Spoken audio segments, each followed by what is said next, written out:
Welcome, everyone, to Urban Healers Podcast. I am your host, Stephanie Naylor Lillard.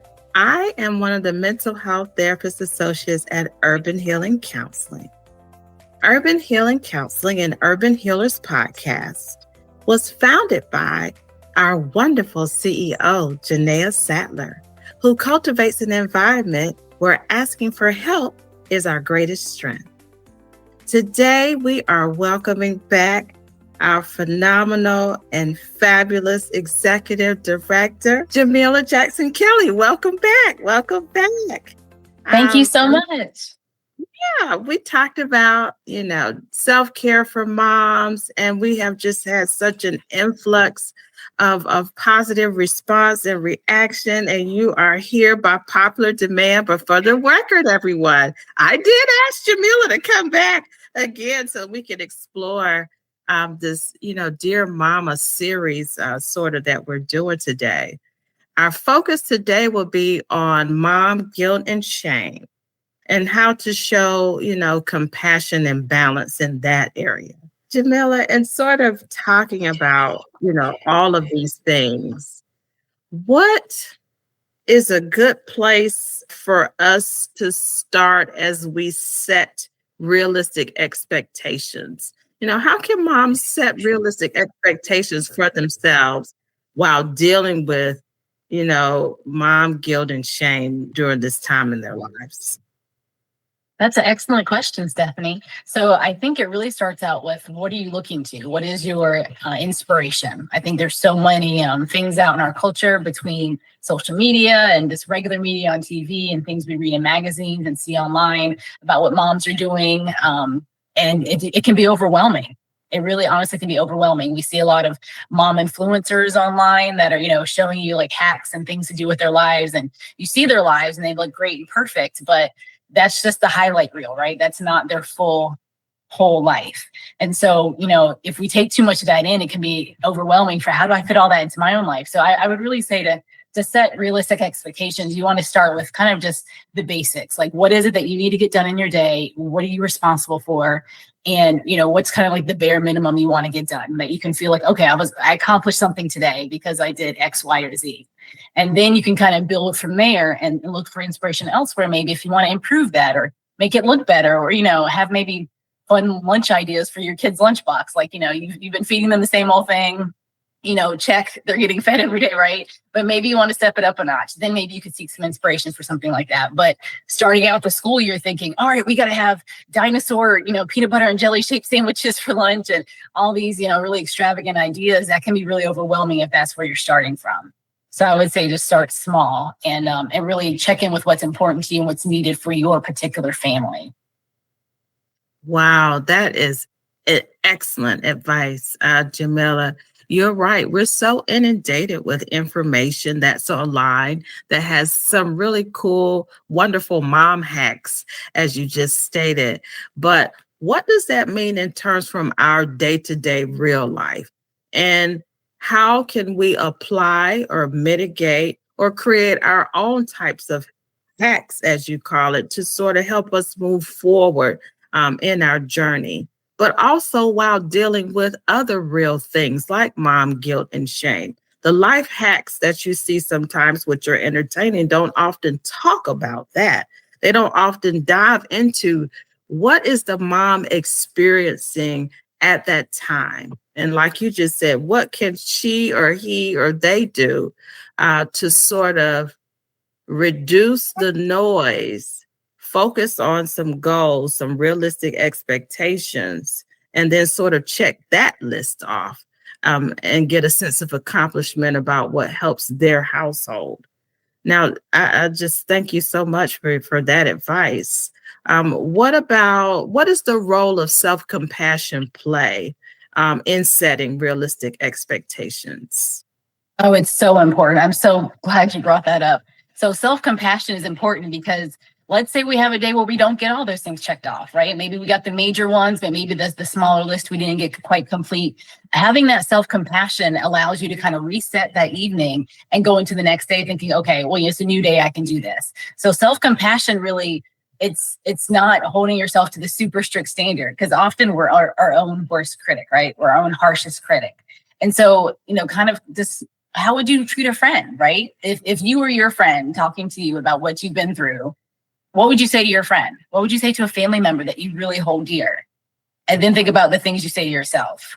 I think oftentimes the things we say to ourselves, we would never dare say to a family member or friend because we're so harsh, right?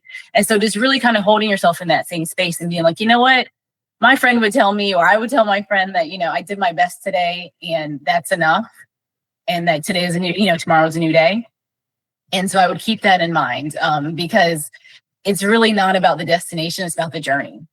And so even if maybe you didn't check all the boxes you wanted to, maybe you learned something by not getting all those boxes checked. Maybe you learned what not to do next time to get something done. Maybe you learned, a way to kind of improve your process.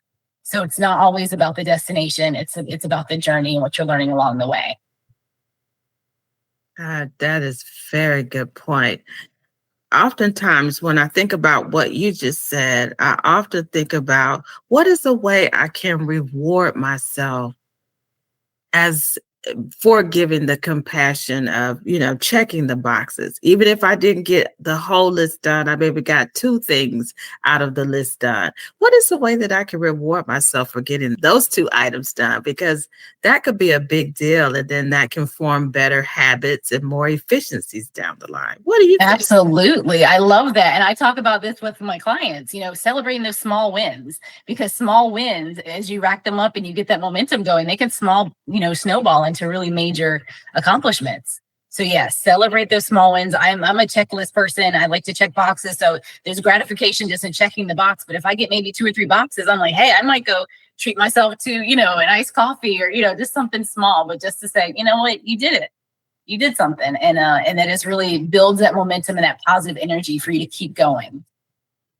Oh, wow. Thank you, Jamillah. I'm seeing a lot of emojis, thumbs ups, hearts.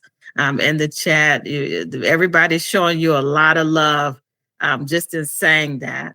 And can you talk about how our moms can sort of seek support? Because sometimes we may not know how to, give ourselves realistic expectations because we're so overwhelmed with just day-to-day living. And we don't know how to create a list or even know what self-compassion looks like, because we're so overwhelmed with sort of handling and navigating just to get through the day. So can you tell our listeners, how can they seek support? Absolutely. Support can come in a lot of different ways. If you find that you're struggling just kind of with day-to-day activities for yourself, just your activities of daily living, like you don't want to get out of bed or you're not wanting to shower and do things that you typically do, it might be time to seek professional help, right? It might be time to see a therapist or a counselor to see what's really going on, because some really significant signs of depression and anxiety can be just struggling with those day-to-day activities, and it can feel overwhelming to do things that you once did very routinely. And so of course urban healing counseling is available, and so we do have plenty of therapists that love to support folks wherever they are in their journeys in life. But besides, professional support, there's always family and friends. If you can find someone that can really support you non-judgmentally, and that can be hard, right, in family and friend circles. So that's why we suggest the professional support, because that would be from a non-judgmental stance.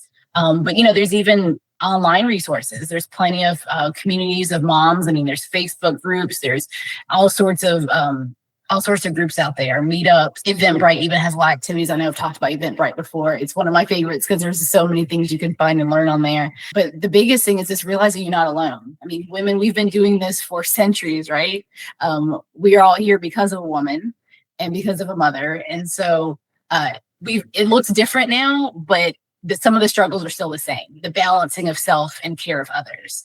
This has been going on forever. And so just knowing that you're really not alone, and when you find a community of folks that might be struggling with, some of the same things you're struggling with, it can really help you feel like, okay, this isn't such an odd experience. I'm not really alone in this. I can maybe learn from others and see what they're doing. Or maybe I can just chat with someone and be like, how's it going today? Like, it's kind of rough. Is it rough for you today? Okay. And you just know you're kind of in that same mom struggle with others. Just yesterday, my son had a head injury at school, and it's just is, it's like a never dull moment, right, with kids.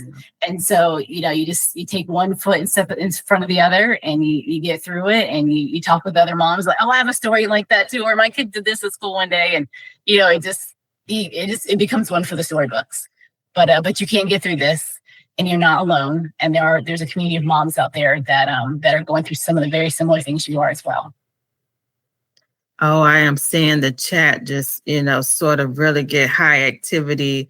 Many caregivers and moms and godmothers and extended aunties and sort of the whole tribe are sort of giving stories right now as to, how they've had to navigate due to, helping with the children. Kids got sick. Some people woke up with norovirus. I mean, they got all kind of things, in here. And so some of them are saying they're finding comfort in just listening to us in this podcast. And that's very powerful, because Jamillah, you gave some just great tips and advice. And I wanted to let our listeners know, for more information about this, they can subscribe to our YouTube channel or check out our other clinicians if they need to seek therapy at urbanhealingcounseling.com. So again, Jamillah, thank you so much for giving us these pearls of wisdom. And we do look forward to seeing you again.